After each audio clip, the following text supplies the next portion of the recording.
Morning. Western and northern areas of Wales probably just getting away with some drier and finer weather once the sun rises. And through the afternoon, not a bad day here, to be honest. And this area of rain season gradually sinks its way southwards down towards the southeast. So if you find the snow easing for a time across the south, it will come back for an hour or so. Further north, we'll watch out for those wintry showers, particularly in the north as well as the east. And this is the picture on Saturday into Sunday. Saturday's not looking too bad. Sunday, not bad to begin with, then another area of rain season so moves in from the west, so the cold weather continues. Here's your summary. For your local weekend weather, visit our website, gm.tv. Oh, and thank you for those of you in Berkshire who've texted in and phoned in. June in Berkshire says it's snowing, and we just had thunder and lightning as well. I know. Dina is just north of London. She's at junction 4 of the M1. At 6 o'clock this morning, biggest flash of lightning and a horrendous burst of thunder, and now heavy snow. So, yeah, we're surrounded. Good morning. It is almost 6:30. It's Friday, the 6th of February. You're watching GMTV. Still to come this morning as the snow continues to Belfast, and can tell us a little more about this. Colette, what's the situation? There is a salt mine deep underneath Belfast Lough, which is turning out currently 6,000 tonnes of salt every day. It supplies councils in Cornwall, England and Scotland, but it tells us that it simply cannot take any new customers on. It's from Meryl Streep, Angelina Jolie and Kristen Scott Thomas. It takes more than 3 days of intense preparation to make sure this part of London's in tip-top condition for the A-listers who'll be walking down the 150-metre red carpet, or with their fingers crossed, they'll be going home with a BAFTA. With such a superstar guest list and Jonathan Ross lined up as a controversial choice of compare, it's set to be a very exciting evening. And Lucy Cave is here. Good morning. Go on then, look into your crystal ball. Tell us who's going to win. OK, looking into my crystal ball, Slumdog Millionaire. It's got 11 nominations. It's got to, I think it's going to win Best Film. It's a British film. I loved it. It's a British award. Andrew here's been saying he didn't. I know. you I thought you two were know. going to have a fight about it then. No, but I would win, of course. She's physically stronger than I. So that's up for Best Film, Best Director. Also, Dev Patel is nominated for Best Actor, which is quite amazing for him. Because all he did was Skins. Yeah, I know. Skins and now he's up against all those big hitters, you know. He's supposed to be in with us today, later on, but he's exhausted, and you can understand why. Yeah, he's probably got to get his rest. He has been everywhere. I mean, that film was up for, I think, it's won 42 awards, because there's so many different award shows all over the place. So far, it's won 42. So Slumdog Millionaire is my prediction for Best Film. Right, and Kate Winslet, of course, she's up for The Reader and also presumably Revolutionary Road. The weird thing about the BAFTAs is you can be up against yourself. So Kate Winslet is competing against herself. Well, on the one hand, it's good because she's been recognised as a lead actress in The Reader and Revolutionary Road, but it means that the votes might go against her. So because people are going to vote. Right, because in other things, she's been actually supporting actress in The Reader. Yeah, Weird. it's all very confusing. But the thing is, she could win, but I think because she's up against herself, then it means that it might be Meryl Streep that walks away with the Best Actress. Right. Competition from Hollywood and The Curious Case of Benjamin Button. That's actually another one that's got 11 nominations, so equal to Slumdog Millionaire. Brad Pitt is up for Best Actor. Curious Case of Benjamin Button is up for Best Film. And also, Brad Pitt's up for Best Actor, and Angelina Jolie is also up for Best Actress. Imagine if those two won together. It would be quite amazing, Imagine wouldn't the press we could get out of that. I know, exactly. Yes, and then we've got Frost Nixon, although actually it's Frank Langella playing Nixon who's up for Best Actor. Yeah, he's up for Best Actor. I mean, he stands a good chance of that as well. I mean, that's an amazing film. Obviously, that's about. It is, and Michael Sheen's so good in the stage play, and presumably so good in the film, which I haven't seen. But and he's not up for anything. I know, which is a shame actually. But so Frank Langella, and then obviously you've got Milk, which is another great film. Yeah, well, I thought it was an amazing performance from Sean Penn. It was. I mean, he's already won. He didn't win the Golden Globe. Obviously, that was Mickey Rourke, but he's won the Screen Actors Guild and the Critics' Choice for Best Actor. So you really don't know. It's quite close knit, I think, between the Best Actor category. But yeah, Sean Penn was amazing as Harvey Milk. Lucy, thank you very much. It helps that he's also a very handsome man. Yes, it does. Along with James Franco, who was in the other day, also. Thank you very much. We'll continue to argue about Slumdog Millionaire. Still to come on GMTV that Rick Astley's here. Yes. Can you believe it? He's going to do the song. And it's his birthday. Never going to give you up. Beautiful. Yeah. Talking of beautiful, here's Claire with the weather. Hello. We've had so many emails and texts Most of them addressed to you, not me, about the weather, which is quite good, especially when they're complaints. Oh, right. Yeah, They complain in time. They But complain about us. Hannah from Cwmbran said, I've just woken up, my dad said I'm probably not going to school because it's the best snow we've had all week. Well, that's good. That's good. It's great for the kids, isn't it? But down in And the also- West Country, Down in the West Country, yes. not so good. No. We're not sure what's going on with like the A303 and just Well, south of there, are we? Everyone's been emailing in saying it is blocked in places. So I'm sorry, so sorry to your dad. He may not get to you this afternoon. Also, Steve Northey from Bodmin Moor is saying 4 inches of snow. There could be more to come. Let's take a look. GMTV weather, sponsored by Nestle Cereals. Proudly waving the banner for whole grain. A lot of snow around the country this morning, particularly across central and southern areas of Wales, up across the M4 corridor, north and south of that, up towards the Midlands, across to the Wash. So it's pretty nasty conditions here. Elsewhere, it really is a case of ice. We can see where the worst conditions are this morning. Eventually, this area of snow will move up a little bit and then sink its way down towards the southeast before clearing eventually on Saturday morning. So this morning, let's see what's happening across the country. Let's start down towards the West Country, where we're seeing a lot of heavy snow. That will continue through the next few hours. Central southern England, a similar situation, rain down towards the southeast. Midlands, away from London, you're seeing snow as well. Ice to the north of that. We are seeing some wintry showers across the north and also the east. Look at these temperatures. It's a very, very cold day out there for Northern Ireland. Snow, a little bit of snow, but also some ice. Bright conditions across the Isle of Man, as well as northern and western areas of Wales, and that's where it will continue to be fine through the afternoon. As I said, that area of rain season so gradually sinking its way down towards the southeast, so an improving picture, particularly for those of you who have seen 4 or 5 inches of snow through this morning, particularly down towards Devon and Somerset, southern parts of Wales.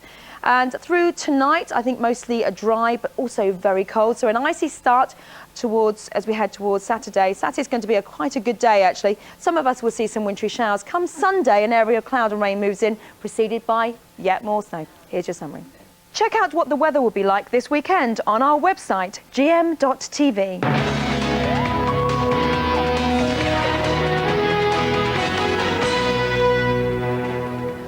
Hello, very good morning. You're watching GMTV with Emma Crosby and Andrew Castle. It's 7 o'clock. It's Friday the 6th of February 2009. Stranded in the snow. The hundreds of motorists stuck overnight in freezing cold temperatures after a sudden deluge of the stuff. You couldn't drive because it was coming onto your windscreen so thick and fast that it was just impossible to see. USA Swimming announced it was banning Phelps from competing for 3 months. The sport's governing body said it wanted to send a strong message. And that's not all. The poster boy of American swimming has been dropped by one of his major sponsors. Kellogg says it won't be renewing his contract. It's a serious setback for an athlete who just months ago was being cheered on his return home from the Beijing Olympics. He could still recapture some of the glory in the pool, but the image of him with a pipe is a bitter blow. Jonathan Beale, BBC News, Washington. A Christian nurse who was suspended after she offered to pray for a patient is being allowed to go back to work. North Somerset Primary Care Trust has acknowledged that Caroline Petrie had tried to act in the best interests of the patient.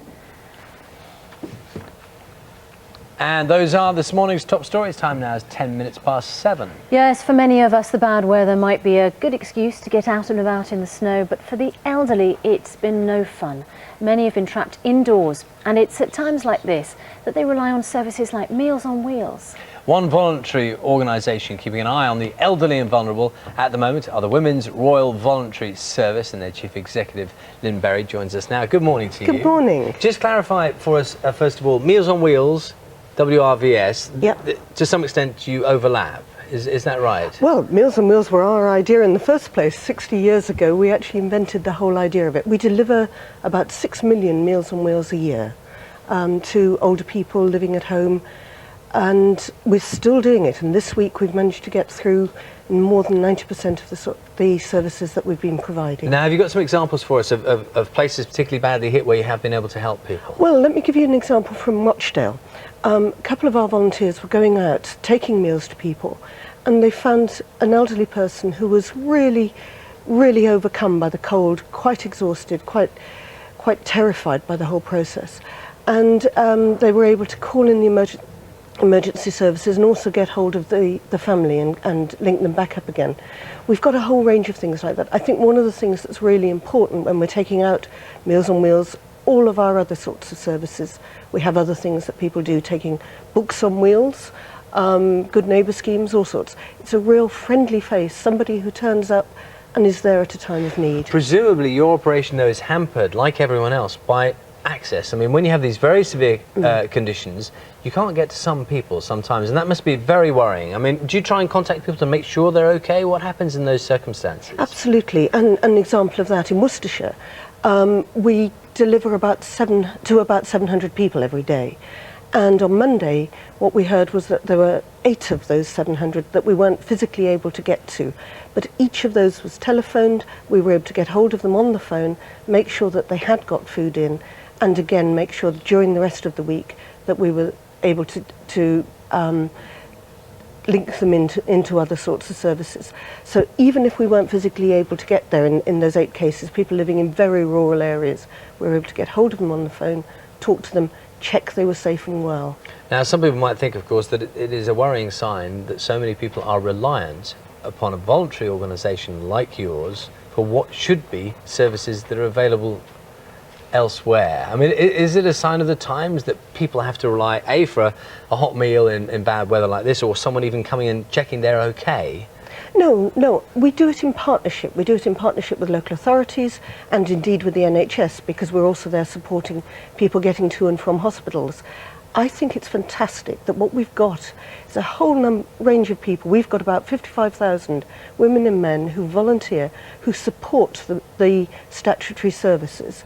They're there at times of need, and they're specially trained to be able to do not only the main delivery of service, but also to do these things like safe and well checks. They're a friendly face. They're someone that people get to know and they can rely on. And I know this morning we've got various parts of the country, in the north, in the southwest, I know particularly today, very badly hit. If someone's worried about, I don't know, a family member who they can't get to, or, you know, access is a problem, can they call you and ask you to check on them? How does it work in that way? If we've got services in their area, yes, absolutely. We've got good neighbour schemes, we've got all sorts of things where people can, if they get in touch with us. If it is a part of the country where we're not, haven't got so many volunteers, or where we're not able to get through, then we will work very closely with the local authorities to make sure that somebody is in touch. But yes, get in touch with us.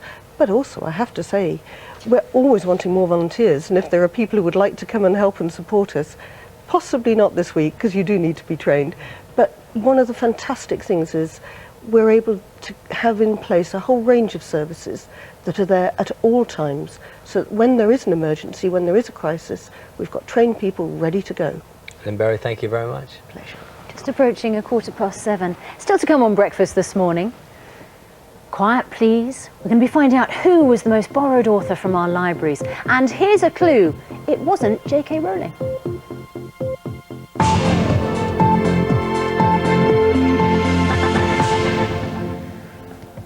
So, Carol, we've seen a lot of the images from all around the country. You've got snow there too. Tell us, what's the picture? Well, the snow that we have in London is nowhere near as disruptive as it was on Monday. We're not expecting those quantities. In fact, yesterday we thought we'd have more snow in London in the southeast than we're getting. And the reason for that is the system that was going to bring it to us has drifted further west, so the southwest got clobbered by it.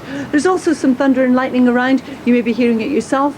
And it's not surprising the Met Office once again do have out a severe weather warning for snow and also for ice. Widespread icy conditions and some rain, sleet and snow anywhere from Cardiff over towards the Wash south. Now, the other thing about the south of England is windy conditions and some heavy rain. And you can see where we've got the rain, sleet and snow.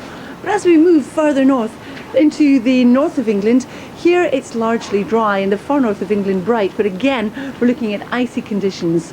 For Scotland it's cold and frosty and icy with snow still in the north and the northeast, and for Northern Ireland again 1 or 2 showers, but essentially it's dry, it's cold and it's frosty.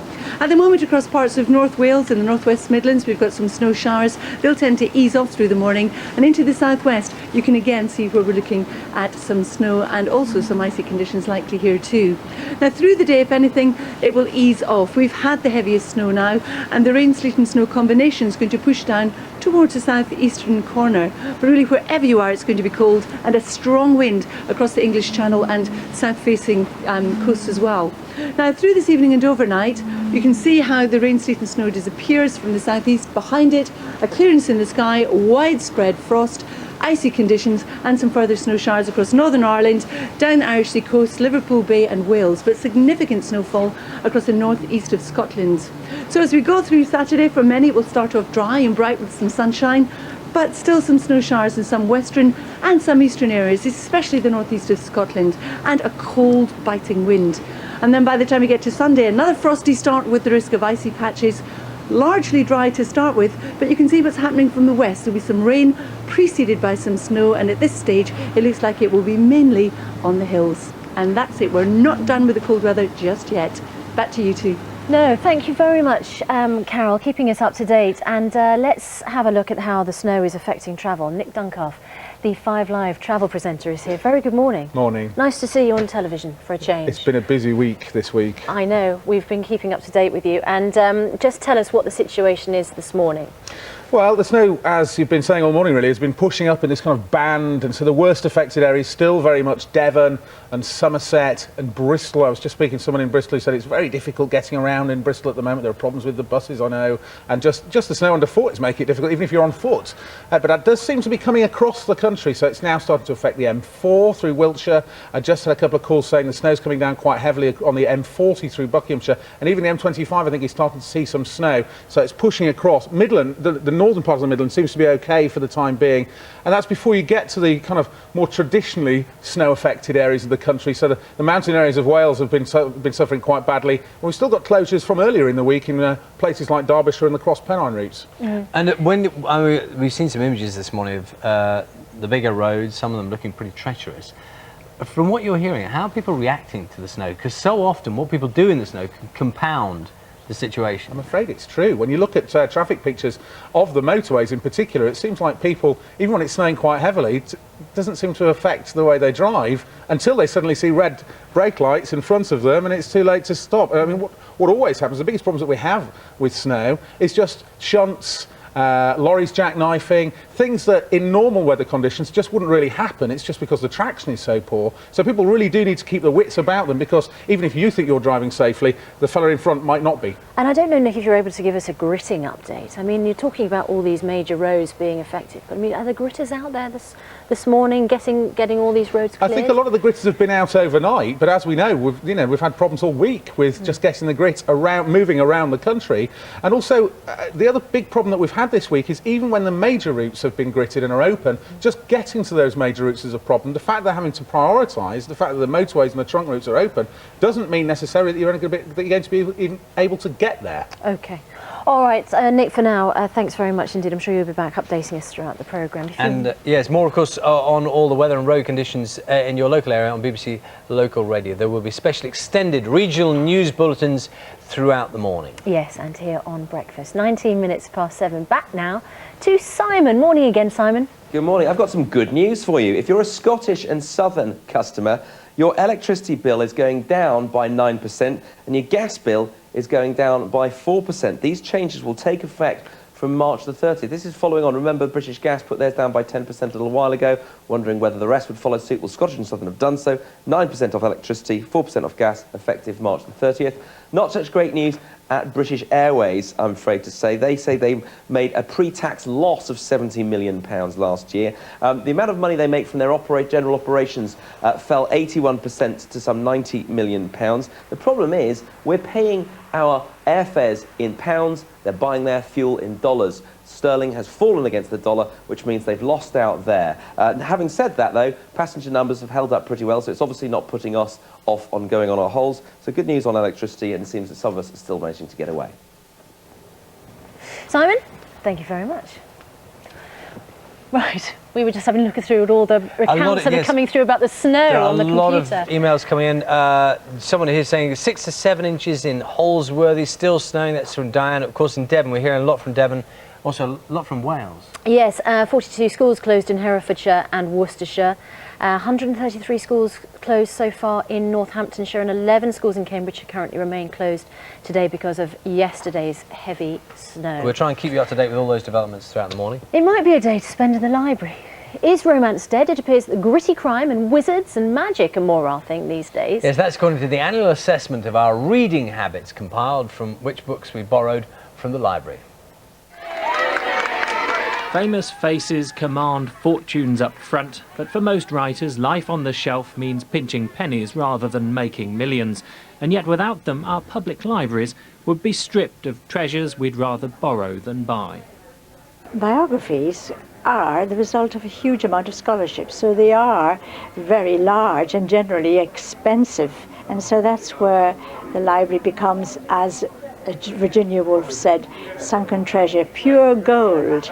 That part of the library for the average reader.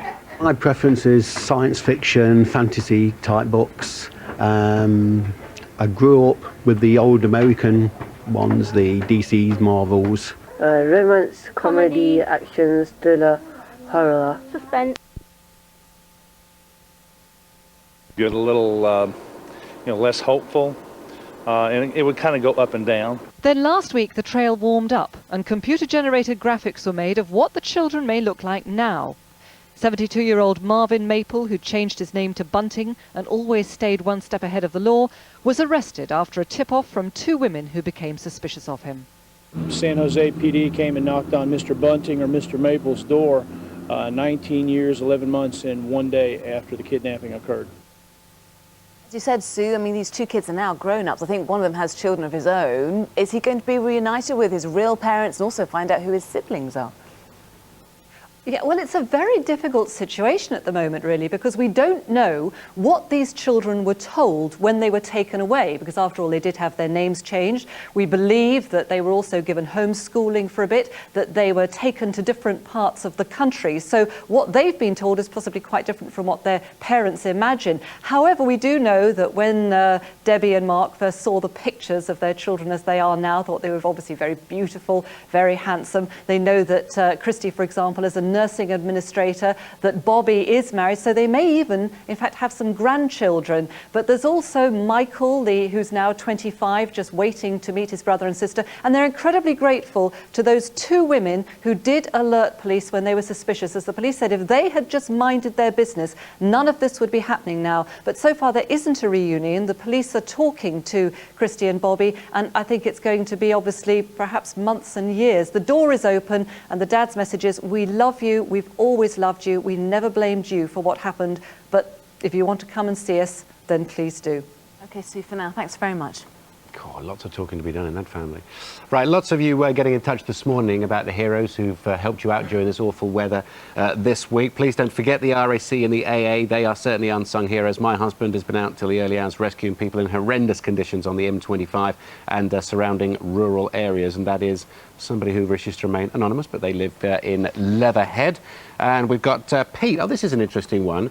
Just about the snow and the bad weather and everything else, don't forget about your dogs and your cats. Salt and de-icers that if they eat, they can cause diarrhea and vomiting, and pads on the paws can crack and blister and all that. So wash them with hot water. Oh, thank you. In talking of unsung heroes, what about the paper boys? How are we getting our newspapers in the morning? It's a good one, isn't it? We've forgotten about those. This is from Denise Willett. She says, my son Pierce, 13 years old, out at 6 o'clock every morning to deliver the newspapers. Good. He's not let anyone down.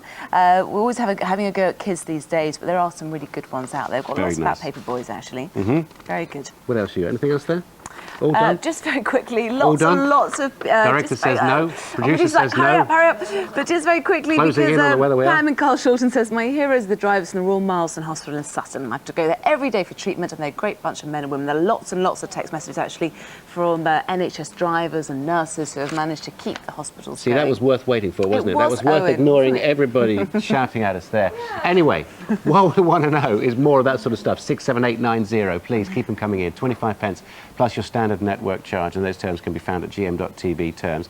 And Claire, message from somebody rather down in Crewkerne who says it's bad and don't travel. So that weather seems to be heading south. Yes, it's bad right across southern parts of Britain. Not only cats and dogs and paperboys, also husbands, always unsuitably dressed when they head out in the morning. Make sure your husbands are wrapped up warm because it's going to be another bad day on the roads. Let's take a look. GMTV weather, sponsored by Nestlé Cereals. Proudly waving the banner for whole grain. So horrendous conditions out there this morning, anywhere across central and southern areas of Wales, down towards the West Country, up across the Midlands, northern counties of England seeing a little bit, particularly the more southern Pennine routes, and also across to Lincolnshire. It is eventually going to ease, but this cold weather will continue through the weekend into next week when we're expecting more snow. And then it will turn back to rain for a time. Also ice, so if you're not seeing the snow this morning, you're likely to see the ice, but this is the area of most concern this morning. You can see where it is. Actually, it stretches a little bit more further west across towards more southwestern areas of Wales this morning. Let's have a look and let's go around the country and see what's actually happening this morning around about, I'd say, 9 o'clock. We are expecting the snow continue, particularly across more southern and central areas of Wales. Central southern England seeing it as well. Southeast probably just getting away with it until much later on. Misty and murky elsewhere.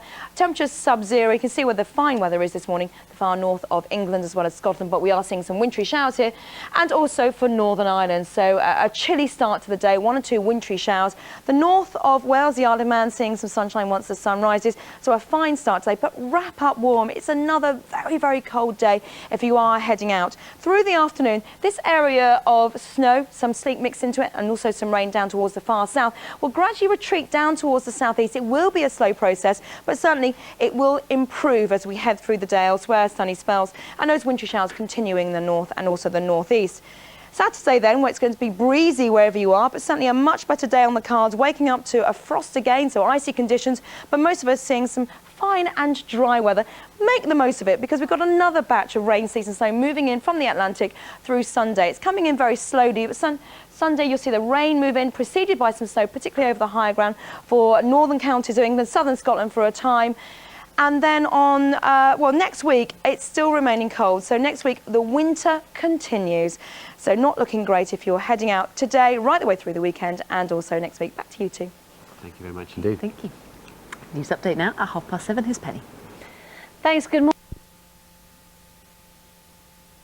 Players haven't fetched as much in this IPL auction for the Indian Premier League this morning, but the amounts that Peterson and Flintoff are getting is staggering, $1.55 million each, and the clubs as well, Hampshire and Lancashire, will certainly be rubbing their hands. And they stand to get 10%. Yeah, the reason it reached those figures, there's an auction process. That's right. So is it pushed up? Yeah, absolutely. Of course, it might have been pushed up as well because of the Pakistan players not being there for political reasons. Anyway, let's find out because we can go live to go in just a moment. So both Andrew Flintoff and Kevin Peterson then have become the most expensive players in cricket's Indian Premier League after both fetching record prices in this auction for players this morning. So they stand to get over £1 million each for 3 weeks' work. Let's go now to our correspondent Damien Grammaticus, who's in Goa watching the auction unfold. Damien, so which teams have been splashing the money then?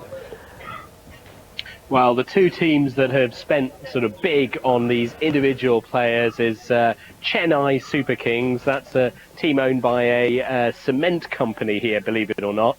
They've bought Andrew Flintoff $1.55 million, £1 million.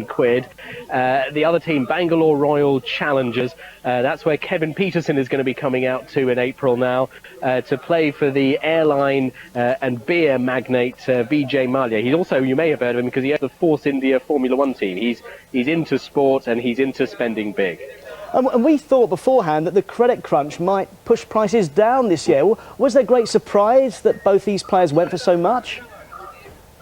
No, and to be honest, the speculation was they could have gone for up to $2 million each. That's the ceiling set. You couldn't spend more than that. And I asked Vijay Mallya just after the auction. He said, yeah, I would have gone that high to get my man if I needed to. It's also a sign, I think, actually, that the economy here, while it's not been growing as fast as it has been, India is still expecting to grow at perhaps 6 or 7% this year. That's pretty good compared to the credit crunch hitting elsewhere. Wow, incredible. What about the other players then? Well, we've seen of the others, Ravi Bopara has done pretty well. He's gone for $450,000. Also, we've seen Paul Collingwood, $275,000. Wes Shah, $275,000. Those two going to Delhi. So still a pretty tidy sum that they're getting. What I should say, though, is that all of these players, that sum is for taking part in 1 year in the IPL for 6 weeks of play. So if, like Kevin Peters and Andrew Flintoff, they're only available for 3 weeks, their sum will be cut a little bit this year. They'll want to be back for the full 6 weeks next year and pocket the full amount. Certainly, and of course the counties, as I was saying earlier, Damien, getting 10% as well. Thanks very much indeed, Damien Grammaticus there in Goa. Now I wonder if Kevin Peterson and Andrew Flintoff are watching from their hotel beds. I'm sure they were out in Jamaica after the second day of the first test, because the West Indies have taken a firm grip on the match against England in Kingston. Having bowled the tourists out for 318, the hosts ended day 2 in a comfortable position of 160 for 1. Chris Gale and Ramnaresh Sarwan will return to the crease, both having notched up over 70 runs already. The only wicket to fall was that of Smith for 6.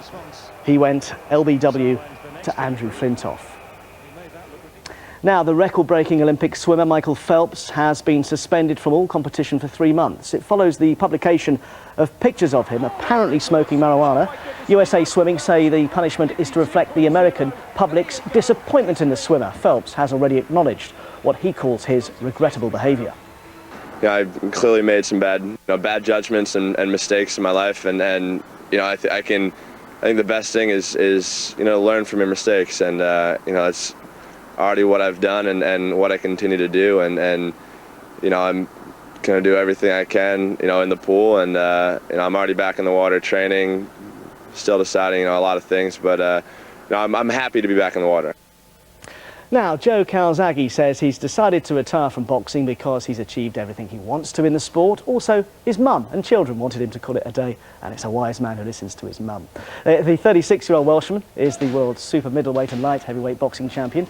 He's reigned supreme for 11 years and hangs up his gloves with a glittering record of 46 wins from 46 fights. And of course, he was the BBC Sports Personality of the Year in 2007. And he spoke exclusively to the BBC about his decision to retire. I've achieved everything I want to achieve in boxing. Be world champion nearly 11 years, unifying the super middleweight division. Going to America and winning light heavyweight titles against great fighters like Hopkins and Roy Jones. So, I had a long thing with my family, my children, who want me to give up, plus my mum, and decided to call it a day. Also, one thing, I'm going to be a promoter. My business manager and I are working through some TV projects that we've got going on in the future. Obviously expand my charity work as well, which I'm looking forward to doing. So, like I said, watch this space. I've got a lot to do in the future. And plenty more of that exclusive chat with Joe Calzaghe on the BBC Sport website. And talking of BBC coverage, this weekend, of course, the Six Nations roars into life. Yes. Tomorrow kicking off is England, Italy, then Ireland, France, and then the big one on Sunday involving the reigning champions Wales, of course, against Scotland. I don't think it's going to tomorrow. I think the forecast is, listening to Carol earlier, that the snow is moving away. Okay. It's going to be cold though, isn't it? Hard pitches, you'd have thought. Yeah, but they're hard players, some of the grounds must have underfloor heating. Yeah, I think they have, actually, to be fair. I don't think there's any question of them being called off at the moment. And Super League, of course, starts tonight. 2 new teams, Salford City Reds and also the Celtic Crusaders tonight up against Leeds Rhinos. All right, Mike, we'll speak to you later. Thank you very much for that. 7:40. The severe weather has caused chaos on the roads this week. It's been made worse by shortages of grit. Yes, some English councils have turned to Northern Ireland for help. Colette Hume is in Belfast for us this morning. Colette, explain how this is working. There's a salt mine over in Carrickfergus, about 20 miles from where I'm talking to you this morning. It churns out 500,000 tonnes of salt for councils across Scotland and England, places like Devon and Cornwall, every year. It says it is now being inundated by requests from councils on the mainland desperate to get their hands on some of the salt. At the moment, they are turning out 6,000 tonnes of salt a day. Their 50-strong workforce is, in the words of the boss, Danny Quinlan, doing everything it can, but it really is stretched to capacity. And it says it is literally inundated with calls from those councils desperate for salt. Colette, thank you very much for that.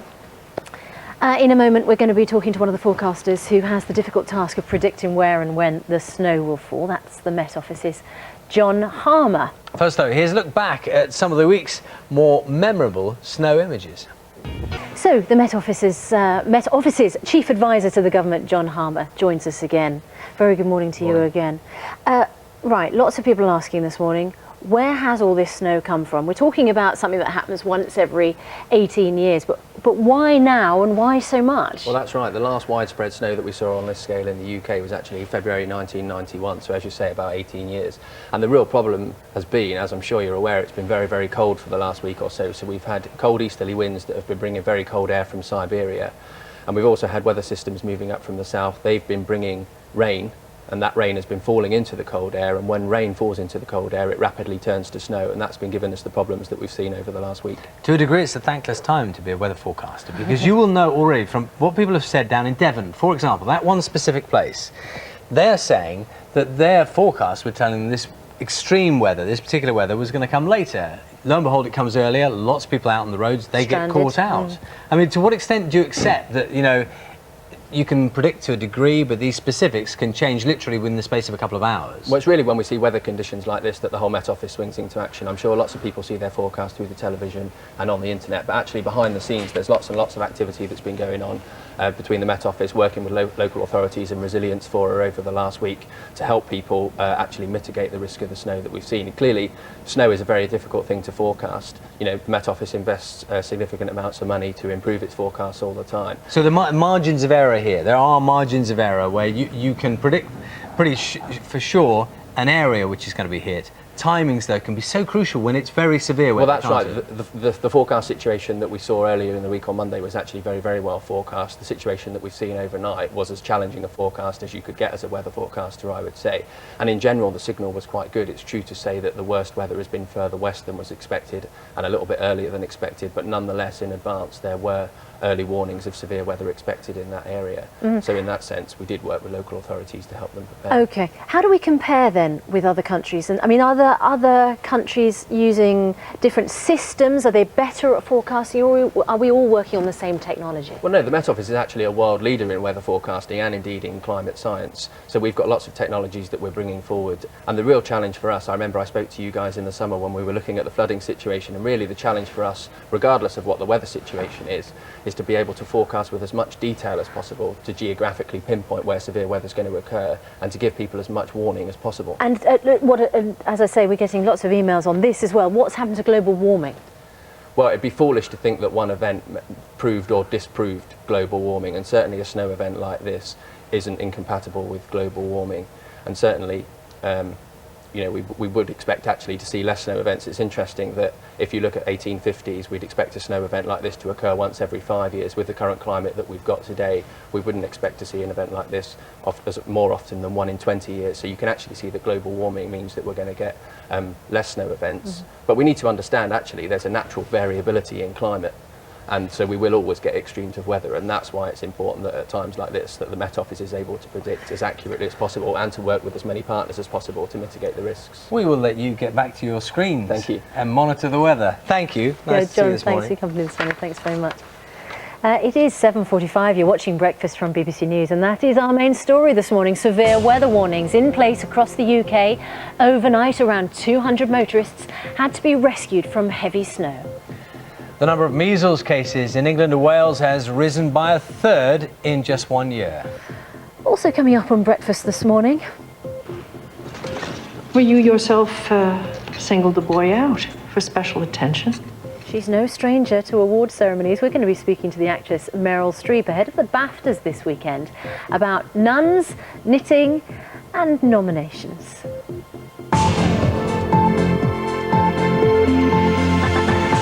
Because, of course, she's up for an Oscar nomination again. I think it's her 15th. That's right. Find out what she thinks about that. Also hearing from Brad Pitt this morning, just to just to make sure it's as stellar as possible. But the star this morning, of course, Carol with the weather forecast. Morning, Carol. Good morning. Thank you, Suzanne. I'm not sure about that because we were expecting some heavy and disruptive snow anywhere from Dorset towards London yesterday morning for this morning.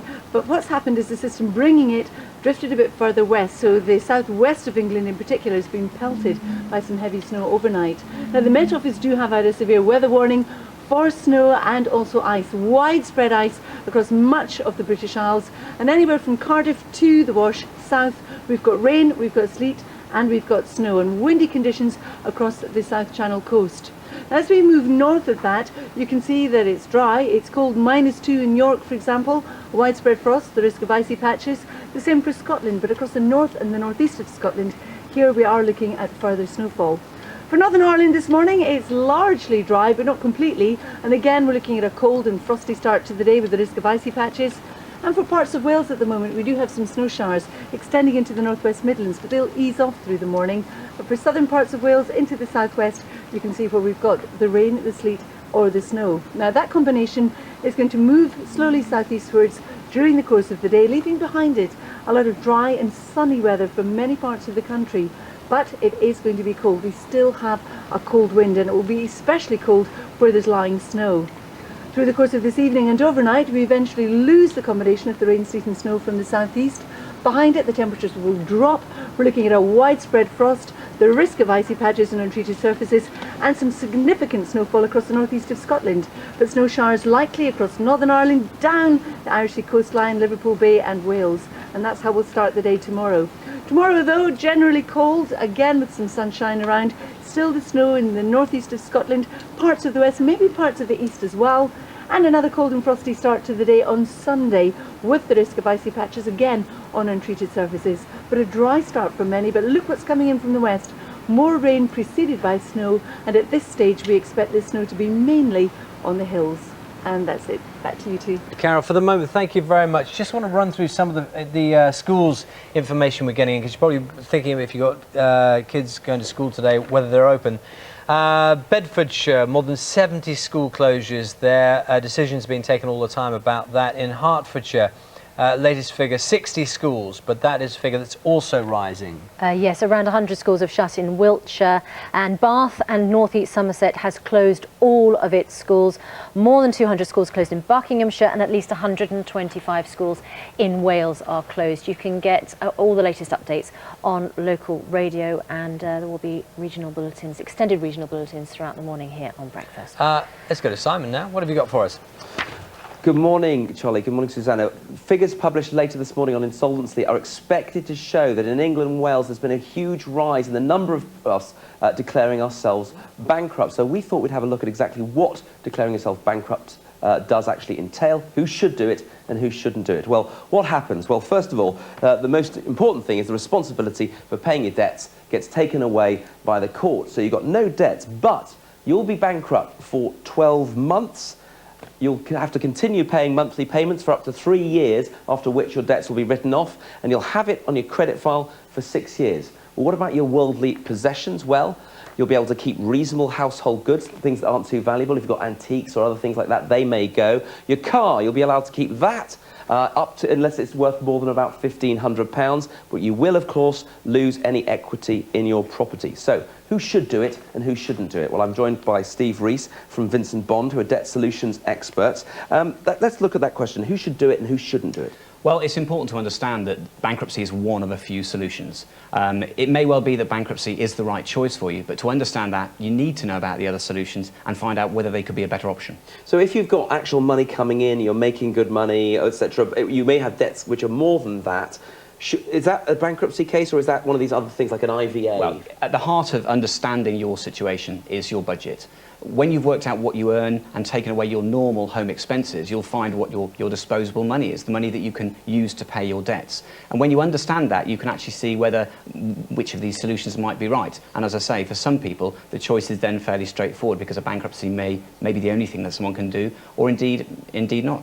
Now, do you think it's true that some people have said people are seeing bankruptcy as the easy way out? Are people saying this is an easy way of getting out of my debts, or are they actually desperate? It may seem like an easy way out, but we're not seeing that at my firm. Basically, people are coming to us and they're very desperate. They need help, they are struggling to make payments, and really they don't know which way to turn. Now, it costs money to declare yourself bankrupt, and in fact, Sean Appleby-Simpkin wrote into us this morning and said, I'm confused by this. If you've got a bit of money, you can become bankrupt, but if you haven't, you can't. That seems a bit crazy. Well, yes, there is a fee to bankruptcy, a court fee, and there's been a little bit of concern about that in recent years. And as of April this year, there is an alternative to that, where people have significantly low incomes or smaller debts. There is going to be an option there. But in most cases, if people stop paying creditors, which is obviously a big step to take, and save for a short period of time, they will be able to afford the bankruptcy. And finally, of course, having had this on your file, it's going to be much harder to get credit in the future, isn't it? Particularly as the banks are saying anyone with a dodgy credit history is definitely bottom of the pile now. Well, it's true that your credit file will record good history, bad history for 6 years, but you can recover from. Arena. I've been here since 5:30 in the morning, and I'm suffering badly. But good morning. Suffering badly, but very brave and adventurous out on the ice, which I think is why you've got the bums on seats, the votes, and of course, Torvill and Dean seem to be very keen on you as well, young man. Well, I try and take the risks I do undercover, take them to the ice. It's been 11 years since I first appeared on the sofa there in GMTV with Anthea Turner and Eamon Holmes, talk about my first major undercover operation. Little did I ever suspect I'd be out in the limelight, on the ice, in sequins and lycra, God forbid. Since then, Anthea's obviously gone undercover, and so has Eamon, or as we like to call it, Sky, but we'll move on. That's me never working for Sky, isn't it? How are you finding being under the glitter balls as opposed to being undercover, Donald? Well, I do always, it's a different thing, because when I do my documentaries, I'm kind of telling my own story, living my own experience. And here I am in someone else's sport, in someone else's on someone else's terrain, and to someone else's music and choreography. But it is fantastic. I mean, I didn't want to do it, and I shied away from it. But my wife signed me up against my will and negotiated a kind of delay in a radio gig I have with the BBC. And so, but having surrendered to sequins, the kids love it, I love it. Myself and my wife, we're going to go to dance classes. So it has really opened up a kind of new vista for me. Now, I don't expect this to be profound or inspiration for anybody else or to bring anybody else's family together, but certainly it's been great for us because I can't bring my daughters to work because the work involves gangsters and drug dealers and such like, but I can bring them to dancing on ice, and that's been a great joy. What about, compared to the work you usually do, what's it like backstage? How's the tension mounting as we get closer and closer, of course, to that final? Well, oddly enough, we're actually rather supportive of each other, and we do have our disputes about the judging and who should go and who should not, but we are very supportive because we all know how difficult it is. And I know how there's always the perennial argument that it's more difficult for the women than for the men. But Andrei, the big Russian, who was Gemma Bissek's partner, spun me around in a kind of, and as he would do to Gemma, or as Roxy's going to be spun around in the death spiral. And I suddenly felt I did a cross-gender move, and he spun me around. And let me tell you, it's to be spun around and tossed like the female skaters are, is a dangerous and courageous thing. So all respect to them. Absolutely, and don't try it at home. Well, Donald, at the risk of being partisan, please give my love to my mate Melinda Messenger as well. I'm going to be voting for her and your good self this weekend, and all the best to you from us at GMTV. Good luck, mate. A real pleasure. Take care. Bye-bye. God bless. Ooh, she put our Michael away last week. It was 3-2 on the voting panel, wasn't it? See my Mel and another skate-off. Imagine how torn I was between Michael and Mel last week. I know. What about clammy palmed at home? Yeah, and that was the wife and husband, wasn't it? The two skaters as well going against each other. Anyway. I'm off to work on my teapot. Yep, well, we'll see you later on. I know you're back. It's Friday, so see you in the later next on. hour or so. Now, Claire's ventured outside, I know, poor girl. She's been nice outside in all here. week. She was looking forward to being in the studio again. We sent her back out. I know, Emma. I don't know what's going on. I think I might be in some sort of trouble because, yes, now I'm outside. I have to say, the conditions out here, it's dismal. We've just seen some snow. It's turned to sleet. Above me, leaden skies. It's absolutely freezing cold. Let's take a look. GMTV weather, sponsored by Nestlé Cereals. Proudly waving the banner, the whole game. Seen probably the worst snow this week, particularly across the more southern areas of Wales as well as the West Country. We've been seeing that on the news. The snow extends up across the M4 corridor, north and south of that, up towards the Midlands, and I would say just north of the Midlands, up towards Lincolnshire. Now, it will slowly recede through the morning, but it will be a slow process, so expect more snow over the next few hours. Elsewhere, the problem is ice this morning. We're seeing icy stretches on untreated roads and wintry showers packing in, particularly across the north and also the west of the country. So it's a wintry mix in the north and the south. In between, we are seeing some sunshine, and enjoy it whilst you can. So let's have a look around the country, see what's happened. You can see across more southern areas, the southwest, we're seeing the snow. Down towards the far southeast, it's mostly dry, but you will see some rain, see some snow later. And to the north, it's rather misty with the snow still falling. Northern counties of England, as well as Scotland, seeing some sunny spells, but freezing cold here. And some snow showers, as you see there in the far north. Northern Ireland seeing one or two wintry showers, but it's a chilly start here through the afternoon then. Well, a little change apart from this zone, which is causing so many problems on the roads this morning, will gradually sink away down towards the southeast. But I expect the snow to continue to lie right the way through this afternoon, particularly where you've seen it today and into tonight. What that means for tonight, it's going to be an icy one again. Treacherous conditions on the roads, and that leads us nicely into tomorrow. Tomorrow's going to be a better day all round. Make the most of it, because there's more rain on the way, as well as some snow. So tomorrow then, temperatures probably up to around 5 or 6 Celsius. It is going to be a windy day. Then come Sunday, a dry start today, again a frosty start, and then an area of cloud and rain moves in from the Atlantic. It's going to be preceded by snow again, so particularly through the afternoon, some difficult conditions on the roads. We hang on to the sunshine in the east, and then it remains wintry right the way through next week. So keep your winter jackets handy, because winter continues. Here's your summary. Get the weekend outlook for your postcode on our website, gm.tv.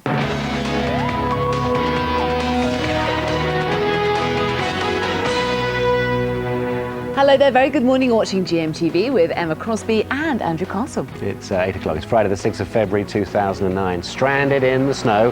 The hundreds of motorists stuck overnight in freezing cold temperatures after a sudden deluge. We've just been told that we're best to just leave the car now and just sort of make our way into the village. And as it is, I can't move.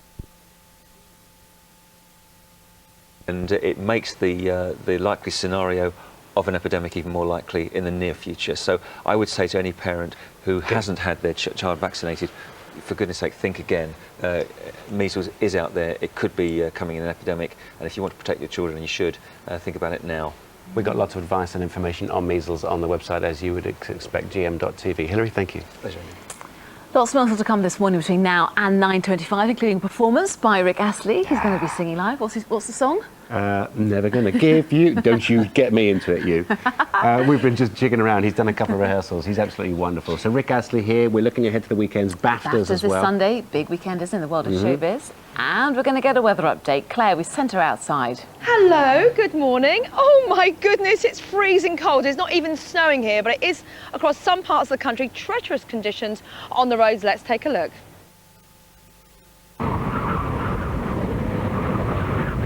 GMTV weather, sponsored by Nestlé Cereals. Proudly waving the banner for whole grain. So here in London, we have seen some snow in the last hour. It now has eased, not the case elsewhere.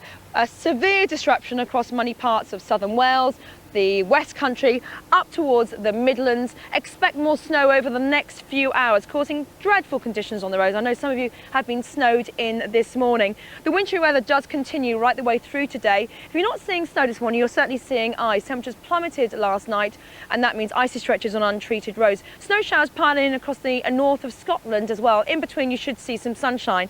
1 or 2 showers across Northern Ireland this morning. Let's have a look and see what's happening across Wales. You can see the snow there continuing through the morning across central southern England. Kent probably getting away with it until later on. Extending up the country, you can see where the snow is, although northern counties of England probably remaining dry this morning with some sunshine. Snow showers perhaps for the northwest of England, are certainly coming down across the north and the west of Scotland and clipping Northern Ireland. Top temperature then through the afternoon, probably coming in around 5 degrees Celsius, but a lot colder than that where the snow continues to fall. So through the afternoon, it will gradually retreat down towards the southeast. A slow process, but I think a better afternoon to come. But a lot of the snow will not melt because temperatures are really going to struggle today. Tonight, then, a hard frost. We'll see that snow during the early hours of tomorrow morning, retreating across Kent and eventually clearing away. So tomorrow's going to be a much better day all round. Freezing cold, very windy, but at least you'll see some sunshine. Again, 1 or 2 showers in the far north and west of Scotland. All change again on Sunday. I'm so sorry to say this. Some of you are sick of the weather, I know that. And this time it's coming in from the west, but because the air is so cold, it will be preceded by some snow. So the dry start across the country, then the rain moves in. It'll be rain across the west country, probably elsewhere. You'll see some snow for a time before the rain slowly moves right across the country. It remains dry across central and northern areas of Scotland. And then for next week, sadly, more rain and snow to come. It's remaining wintry. Here's your summary. For your local weekend weather, visit our website, gm.tv. Well, lots to come before 9:25 this morning. Rick Astley is here after this short break. He'll be performing Never Gonna Give You Up. Don't you start singing, Andrew Castle. He did Together Forever as well. Carlo's been hanging out with some stars, as normal, Drew Barrymore and the wonderful Scarlett Johansson, talking about their new film. He's just not that into you. Hear from them shortly. Players' auction, can be a real cruel business. We were saying earlier how uncomfortable it must be watching yourself being auctioned. You're not in control of the situation. Well, guess what? Luke Wright and Samit Patel failed to get any bids at all, so they remain unsold. What's that going to do to their self-esteem? Well, exactly. I think they just have to get on with playing, not worry about the auction. There are only 50 places, you see, a limited number of places. They could still, there's a faint chance they could still get into one of the teams if the teams decide to replace the Pakistan players who have been banned from playing because of the political situation. But that's only a slim hope. But contrast that with the record-breaking price fetched by the two men there, Andrew Flintoff and Kevin Peterson. $1.55 million. Incredible, staggering stuff, isn't it? Nice but work the if you great can get gap it. between the rich there, and I suppose you can't be calling them poor because they obviously earn a living in cricket anyway, but what a contrast. Unwanted. Unwanted, I know. So sorry for them. Oh. Well, we're used to footballers hitting the jackpot, aren't we? But now England cricketers Andrew Flintoff and Kevin Peterson have joined the Indian Premier League as the most expensive players to date. The pair have been sold for a new record price of $1.55 million each at the auction in Goa earlier today. Peterson was snapped up by Bangalore, while Andrew Flintoff will play for Chennai. They won't actually get all the £1.1 million, as they can only play for 3 rather than the 6 weeks due to England commitments. Well, their counties, Hampshire and Lancashire, will also get 10% of that fee. Now, the 5 other England players were also up for auction, with Ravi Bopara fetching $450,000, bought by Punjab there, while Paul Collingwood and Owe Shah cost Delhi $275,000 and $375,000 each. But Luke Wright, as I was saying, and Samit Patel remain unsold. Well, I wonder if the players were watching from their hotel beds. I'm sure they wouldn't have missed it out in Jamaica after the second day of the first test. The West Indies having taken a firm grip on this match against England in Kingston. Having bowled the tourists out for 318, the hosts ended day 2 in the comfortable position of 160 for 1. Chris Gale and Ramnaresh Sarwan will return to the crease, both having notched up over 70 runs already. Looks ominous perhaps. The only wicket to fall was that of Smith for 6, who went LBW to Andrew Flintoff. The record-breaking Olympic swimmer Michael Phelps has been suspended from all competition for 3 months. It follows the publication of pictures of him apparently smoking marijuana. USA Swimming say the punishment is to reflect the American public's disappointment in the swimmer. Phelps has already acknowledged what he calls his regrettable behaviour. Joe Calzaghe says he's decided to retire from boxing because he has achieved everything he wants to in the sport. Also, his mum and children wanted him to call it a day. The 36-year-old Welshman is the world's super middleweight and light heavyweight boxing champion. He's reigned supreme for 11 years and hangs up his gloves with a glittering record of 46 wins from 46 fights. And he was the BBC Sports Personality of the Year in 2007. And he spoke exclusively to the BBC about his decision to retire. I've achieved everything I want to achieve in boxing. Being world champion nearly 11 years, unifying the super middleweight division, going to America and winning like heavyweight titles against great fighters like Hopkins and Roy Jones. So, I had a long thing with my family, my children who want me to give up, plus my mum, and decided to call it a day. Also, one thing, I'm going to be a promoter. My business manager and I are working through some TV projects that we've got going on in the future. Obviously expanding my charity work as well, which I'm looking forward to doing. So, like I said, watch this space. I've got a lot to do in the future. It's a wise man who listens to his mum. I don't know about always listening to my children, but certainly your mum. Now, you must have gone through agony over the years. Yeah. You imagine watching your boy go I think a through mum all of any those boxer, fights. exactly, yeah. Absolutely. But you can see the whole interview live on the BBC Sport, recorded on the BBC Sport website. It's there. It will stay there for today. Lovely. And also, talking of BBC coverage, all the channels, all the interactive, via the red button, the Six Nations Rugby kicks off, roars into life this weekend. England, Italy, Ireland, France tomorrow, and then the big one, Scotland, Wales on Sunday. Lovely. And Super League starts tonight as well, a huge weekend of sport. An embarrassment of riches. Thank you very much indeed, Thank you, Mike. Now, she's the most award-nominated actress in history, but at the age of almost 60, you'd think work might just be drying up a bit for Meryl Streep. Not a chance. Her most recent film, Mamma Mia, was the UK's highest grossing film of all time, and it's up for Best British Film at the BAFTAs this weekend.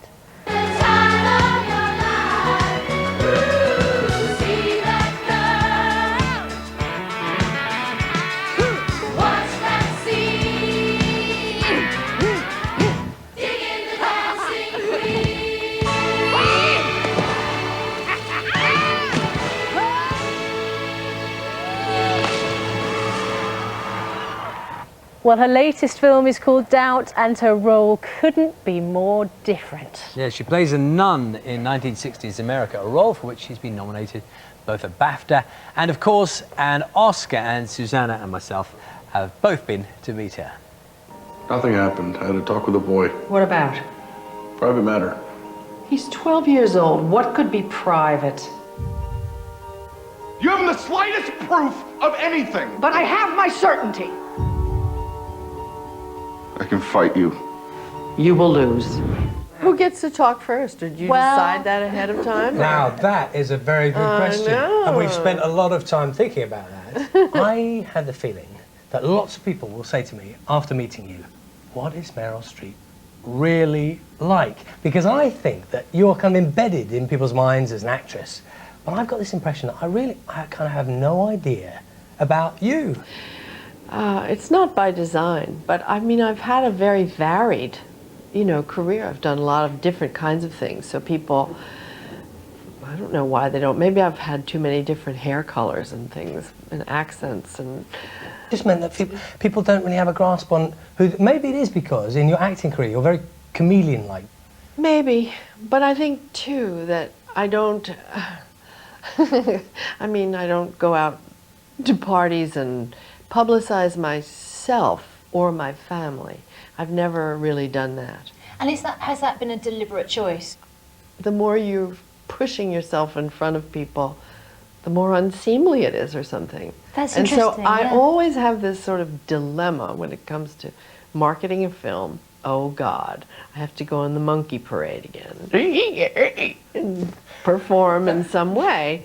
But I don't really enjoy it, and yet it's a necessary part of what we do. And you're here to talk about Doubt. I found it a very kind of gripping film. It starts slowly, a lot of dialogue. You're kind of watching a situation develop, and the whole doubt theme. The question marks over a priest and his behaviour. Yes. Come, Father. I think you should be treated like every other boy. Were you yourself singled the boy out for special attention? You held a private meeting with him at the rectory a week ago? Yes. What are we talking about? Throughout the film, the audience is supposed to doubt, as the characters are doubting the integrity of one individual. Well, doubt can be corrosive, but it can also be your friend, because without sort of mitigating doubts about things, we all become fundamentalists, we all become doctrinaire. It's always good to have that little voice saying, yeah, but maybe. And so what's brilliant about this script is that he's constructed sort of a Gordian knot, and each character picks away from his own point of view. The audience watches it. I think you actually don't. I think you watch this film and you're sure about it, right? Straight through until a certain moment, and then you kind of go off the rails, and then you think, wait a minute. And everybody picks their side. What would be the point of a secular song? That's fun. Or Frosty the Snowman. That's a good one. We could have one of the boys dress up as a snowman, dance around. Which boy? I'm told that in the scenes with Philip Seymour Hoffman, where you have these very sort of gladiatorial sequences, you are really up for this stuff, and you're kind of psyching him out. That's all made up by the director. What I did during the preparation for this movie was knit. And it was so infuriating to everybody, and I taught Amy to knit. And so the two of us would be there like Madame Defarge, and they didn't know what we were thinking, and they didn't know what we were talking about. We talked to each other like this, and it drove him crazy. So he's made up this whole story, which is not true, and I'm telling the television audience. Can I ask about Oscars? Lots of talk, obviously. You've won 2. You've been nominated numerous times. Does it deserve an Oscar, this? I can honestly tell you, I never go into a role or think about that, or it's just not why I work. Because won an Oscar or 2 Oscars like 30 years ago, maybe, something like that. And since then, I've been nominated a lot, but I feel like, you know, I feel like the Academy designates whose turn it is. Do you know what I mean? And I have no expectations that any of that will come my way again. It's sort of a very liberating feeling. And I don't honestly think about it. I'm like Mayor Bloomberg. I'm mayor because I know how to do it right. Not because I want power or money or anything. I want to do it. I love doing it. On that philosophical note, we'll leave it, but thank you so much. Thank you. For sparing time My for us. pleasure. Thanks. Thanks a lot. What a charming woman. She is. She's very, very composed, and she's lovely. Doubt opens nationwide today, and to find out whether Meryl wins a BAFTA this weekend, you can see the award ceremony on BBC Two at 8 o'clock on Sunday evening, and I hope to see her on the red carpet Absolutely. at the Oscars. So much to talk about this morning in connection with the weather, and Carol's been keeping us up to date all morning, trying to give us the best view of what's happening nationwide. Carol, how's it looking now? Well, at the moment, Charlie, as before, anywhere from Cardiff to the Wash south, we're looking at rain, sleet and snow. And we've had some heavy snow across the southwest of England, Bristol, the M4 corridor in the direction of Cambridgeshire this morning. So it's hardly surprising that the Met Office do have out a severe weather warning for snow and also for ice. We've got widespread ice across many parts of the country on untreated surfaces, and of course where we've got fresh accumulations of snow, that's proving to be rather slippery as well. Along the far south coast of England, it's wet and it's windy. Then we run into the rain, the sleet or the snow depending on where you are. And as we move further north again, it's a drier picture across the north of England, but it's cold and it's frosty and it could be slippery. The same across much of Scotland, with the snow continuing in the north and east of Scotland. And then as we push across Northern Ireland, a cold start, a frosty start with the risk of icy patches, but mostly dry. We've also got some snow showers across the north of Wales and the northwest Midlands. They'll ease off. And then as we cross into the south of Wales and the southwest of England, here too we are looking at further spells of snow, but not as heavy as we had during the course of the night. Now, through the rest of the day, the band of rain, sleet and snow in the south will continue to drift in the direction of the southeast, but still windy and gusty winds across the English Channel coasts. Cold day, best temperatures we can hope for 3 degrees Celsius, but colder if you're exposed to the wind and certainly if you're in an area with lying snow. Now through this evening and overnight, the temperature will drop quite quickly. Once again, we're looking at a widespread frost with the risk of icy patches and untreated surfaces, significant snowfall across the northeast of Scotland, and snow showers across Northern Ireland, down the Irish Sea coast, so Liverpool Bay and West Wales.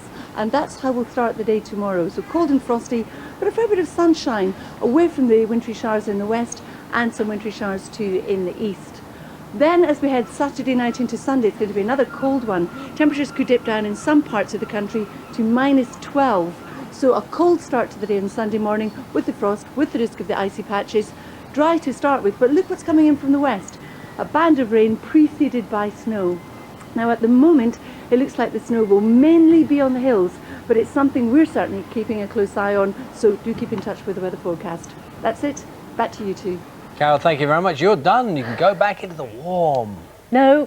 Oh, no, we're going to one keep more. her out there. Oh, there's one more. We're going to get a final update before the end of the programme. She's too important to let go. Now, our next guest made the headlines back in 2005 when they were granted the first ever civil partnerships in the UK. And now they're opening their lavish lifestyle to the cameras. They are self-made millionaires Terry George and Michael Rothwell, and they're the focus of a new fly-on-the-wall documentary series. It's called Two Queens and a Castle, and they are here.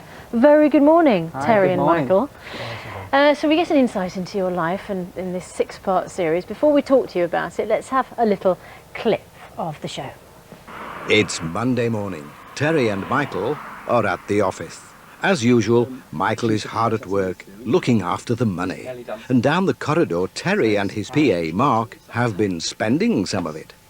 For months, they've been working on a birthday present for Michael, collating photographs to create a book of his eventful life over the last 40 years. I was just going to give him this, but what I'd like to do is maybe organise a really surprise party.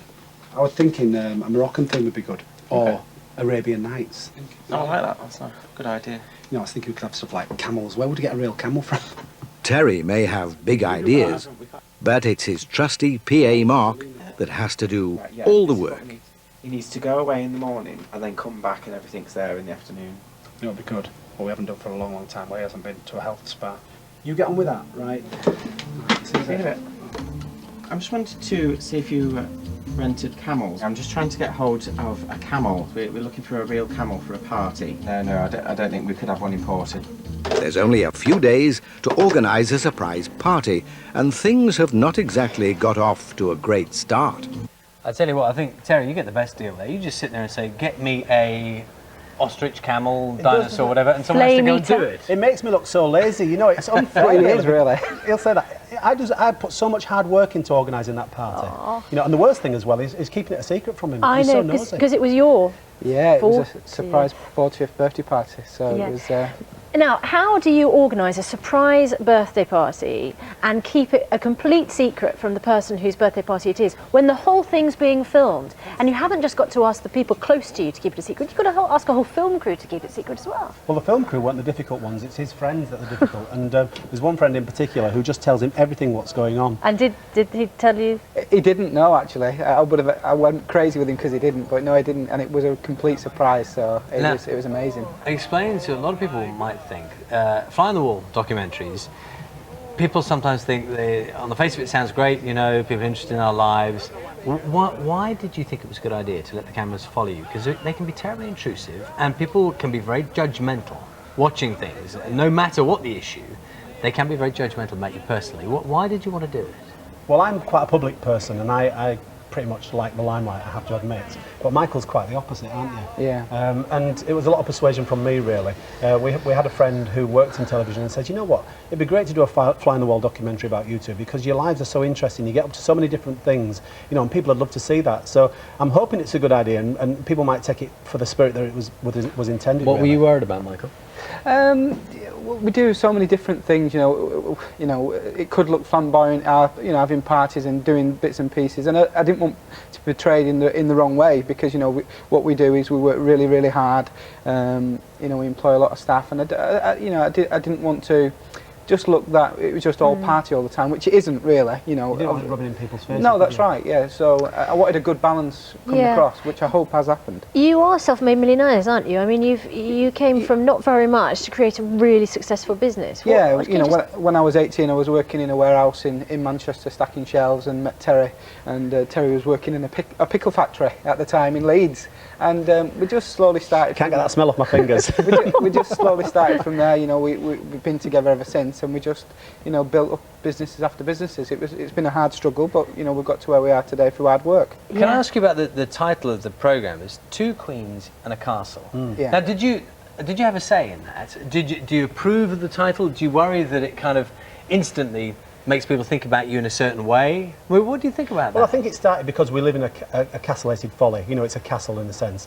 And, you know, we're two gay men, and of course gay men get called queens. To some people it might be offensive, but for us, it's a bit of fun. It's fun, yeah. I mean, I don't get offended by calling the queen. Do you, Charlie? It doesn't offend? No, but I mean, about it. you can joke about it, but you know what I'm talking about. I mean, in certain circumstances, coming from some people, the term queen could be offensive. Yeah. And I understand your point. That you're not worried about it, and you are comfortable with it. Yeah. But to put it up there in the title, in a way, it's almost, is it sort of pushing the boundaries a bit? Is that part of the idea? Well, I think that's what we're a little bit about. We do push the boundaries. We own a magazine called Bent. You know, when we had that title originally, people were a little bit standoffish and thought it was, you know, a bit offensive. But they've quickly come round to the idea that I think the more you use the word, the less offensive it becomes.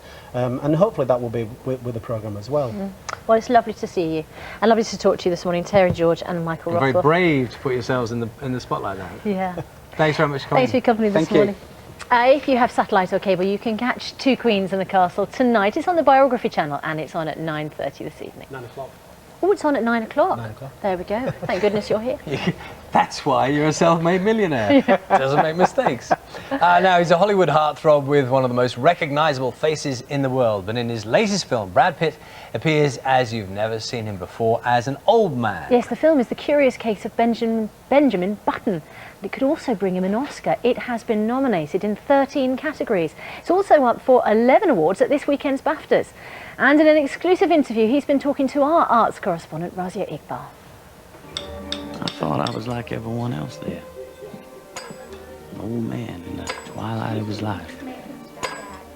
The story of Benjamin Button is indeed a curious one. The tale of a man who is born old and who ages in reverse, growing younger every day. When I met Brad Pitt, I was curious about whether the film's story had changed him. I don't know if there's any specific epiphany. I'm a little leery when I hear actors say that there was. But it's just, a difference in focus that I was reminded that time is short, and you want to have that that time be of value, a personal value. Do you also think about it in the context of making a public contribution? I mean, do you see consciously that you want to do something much bigger than telling stories? Yeah, sure. But I consider being a father that something much bigger as well. Hats off to all the parents out there. It's the biggest job I've ever taken on, and the most fulfilling for me personally. You got your sea legs aboard you, old man? I think. He gives me the willies. So, a film which feels like a watershed moment for the actor, clocking 11 BAFTA and 13 Oscar nominations, including the first time he's been nominated for a lead role. The themes of ageing and so on in this film seems to be kind of absolutely wonderful fodder for a celebrity in your line of work. I mean, you could either reject it or say, actually, this does give me pause for thought, couldn't you? Well, I doubt. We'll see. Check with me in 10 years, and if I look like this, then you'll have your answer. How old are you? 7, but I look a lot older. He's 7. For all its nominations, it is a film which has divided the critics. Brad Pitt, however, is in a ebullient mood. I really don't have anything to prove anymore. I have stories that I'm interested in, and if I'm interested, I tend to believe that there's going to be a couple other people out there that are interested in. The film's been nominated in vast numbers. I wondered whether you could just say something about whether awards matter. Do they count? Well, they count for a lifeblood of a film. They count for getting more people to see them, making more people aware of a film, and I think this film does have value. And so I'm happy for that. I'm really happy for the film. It's a huge honor. That is our highest honor. The BAFTAs are your highest honor, and so it's a big honor for the film to be seen that way. And I'm most happy for David Fincher, because he put 5 years of his life into this. But I've also done it long enough to know that it's a fickle thing. And if it comes your way, it's there to be enjoyed, and if it doesn't, it's still there to be enjoyed, and that's it. And our number came up this year, so we're really happy. This is the kind of film the Academy loves, but critics love to hate. This weekend we'll see which way BAFTA votes, and only 2 weeks to wait before the Oscars. Razia Iqbal, BBC News. And the curious case of Benjamin Button is released nationwide today. Yes, now there's a gritty crime drama on BBC Two at the moment that's becoming a bit of a showcase for two of our brightest actors. It's called Moses Jones, and in it we see Sean Parks in his first ever lead, of course alongside the new Doctor Who Matt Smith in his first part since it was announced he'd be replacing David Tennant. Yes, so lots of interest then. The pair play two detectives put on the case of an unidentified body which has been pulled out of the River Thames in West London. But, as is often the case, nothing is quite as it seems. I'm going to be speaking to Sean Parks in just a moment. He plays D.I. Moses Jones. Good morning. Morning. Nice to see you this morning. Lovely to see you too. First, let's see him in action. Plays Moses Jones joins us. So, it's very gritty. It's got a fantastic cast. Matt Smith's in there, of course, as well, at a time when we didn't know he was going to play Doctor Who. Tell us about it, Moses Jones, your character and the series itself, the drama itself. Well, Moses Jones is a cop. He's a DI. He gets pulled off a case that he's been working on for 2 years to essentially go around the African Ugandan community and find out about this crime that's been committed. I mean, his problem with that is that essentially he's pulled off his case because he's black.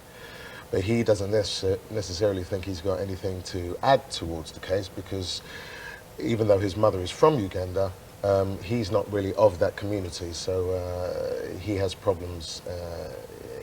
Yeah, and it's interesting from that point. It touches on lots of issues like that, doesn't it? The fact that the boss says, you're black, you'll have an understanding of it, you can speak to, they're your people. And those issues are still quite sensitive.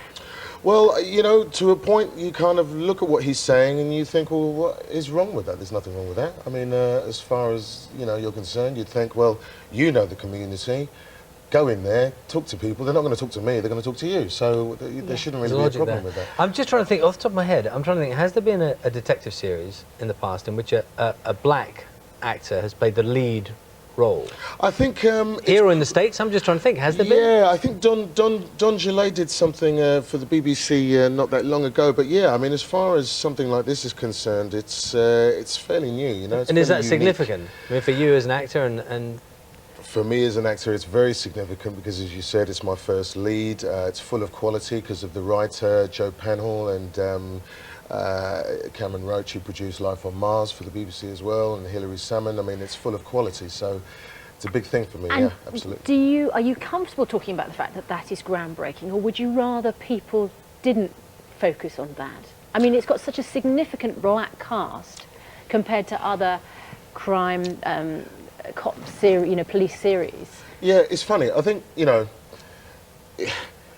it's fair enough that when Obama came in, people were looking at Obama as a guy who was following George Bush, but was also looking at Obama because essentially he was the first black president. You know, you can't really get away from that. So what are you going to do? People focused on it. Some people may have focused on it too much. Some people just acknowledged it and appreciated it and went with it. With Moses Jones, I'm just very proud to be a part of it.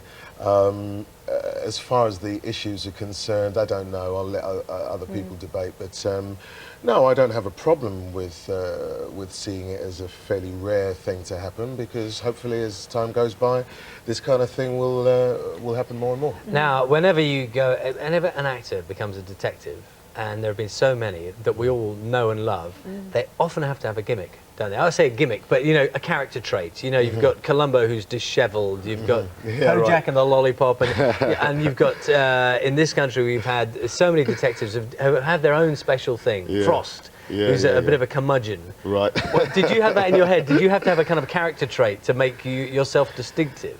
If so, what is it? No, I don't think I did have a character trait. I think his character trait in this, though, is that he doesn't really like Matt Smith's character. So, well, I don't know that that's a trait necessarily, but yes, as far as... you have to work together? We have to work together, me and Matt, yes, where he's my subordinate.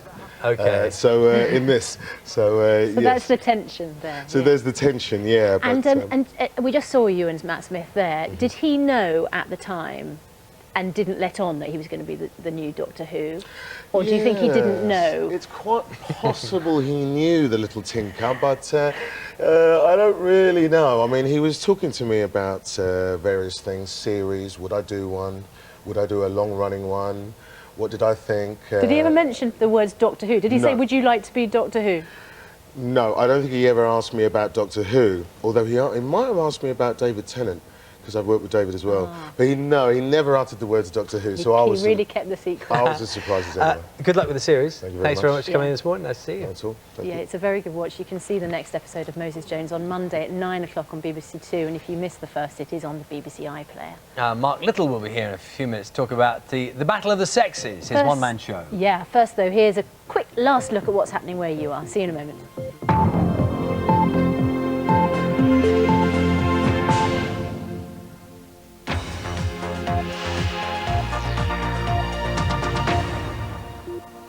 Good morning. Hundreds of people are expected to attend the funeral of a soldier from Stockport today who was killed in Afghanistan. Royal Marine Danny Winter and a colleague were killed in a suspected friendly fire incident in Helmand province last month. The corporal's funeral was delayed for a week while investigators took DNA evidence.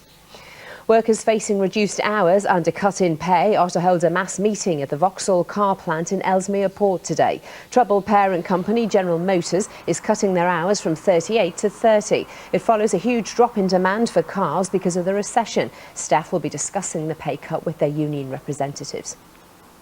Some cricket news now, and the Indian Premier League side Chennai Super Kings have bought Lancashire and England all-rounder Andrew Flintoff at auction in Goa for a record £1.1 million. He shares the title of the most expensive cricketer in the world along with Kevin Peterson. He'll play for 3 of the IPL's 6 weeks. And the weather, dry and bright with sunny spells by the afternoon, feeling cold in a fresh northerly wind, easing later. Tonight, north and central Lancashire and Cumbria will be dry with clear spells. Cheshire, Wirral and South Lancashire will see wintry showers, and there'll be a severe frost and icy stretches in some areas with a chilly low of -6. We're back with our lunchtime bulletin at 1:30. Until then, have a very good morning.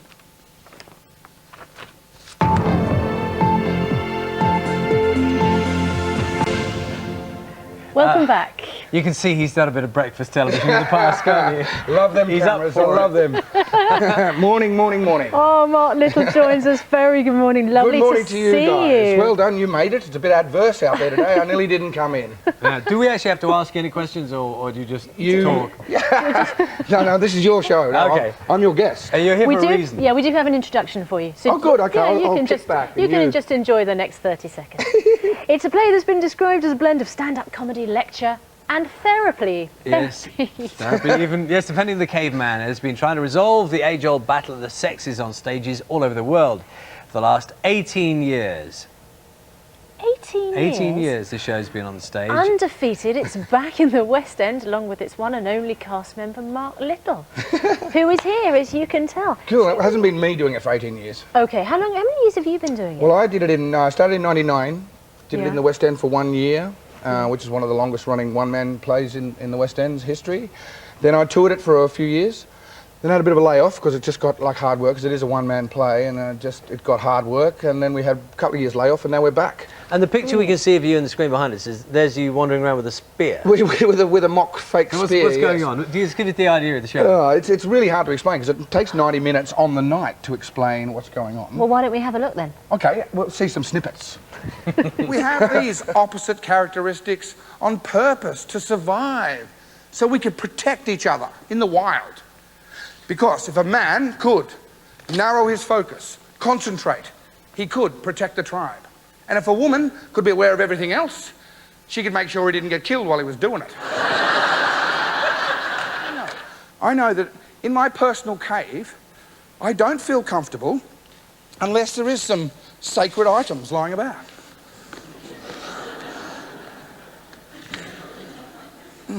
Oft times there'd be a ritual cleansing. So I took a quick shower, and threw me wet towel on the bed.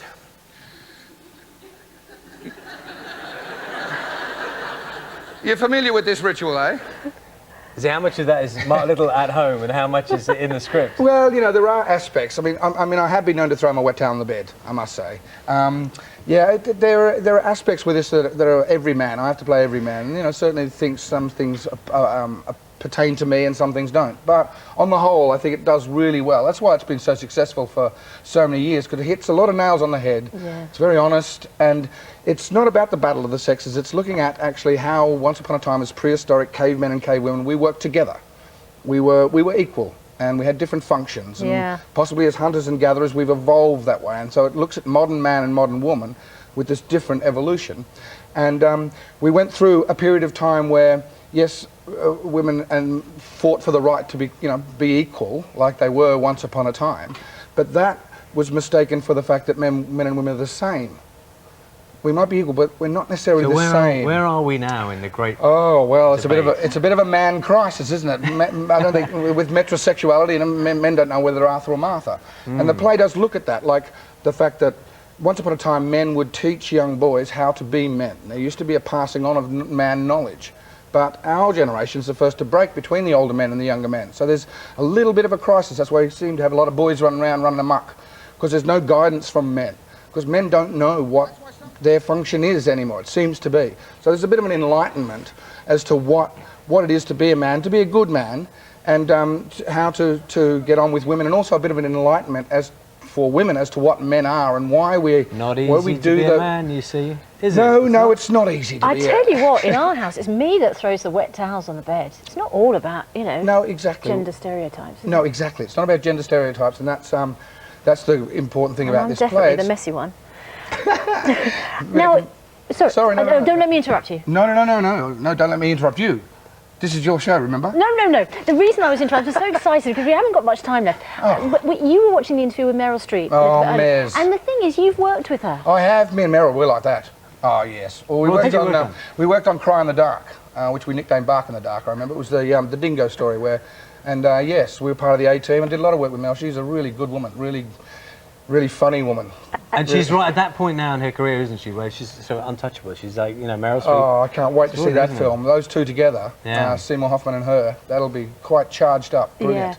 Yeah. Has she been to see Defending the Caveman? Not yet, but you know, the invite's out, and g'day Meryl, good morning, and yes, come on down, Mez. Just on the thing, you know, you're talking about boys. Have you got sons yourself? I have got two lads, yeah, 21-year-old and 26. They're young men now. So they're older, much older now. Yeah, they are, yeah. Well, they were 5 and 10 when we moved to this country, and now they've been brought up as English lads, and I'm very proud of them. They're good boys and they're good men. I think we are evolving slowly and steadily, and now we've got someone like Barack Obama speaking on behalf of men and like about some clever thinking. It's time to get smart, common sense, good reason.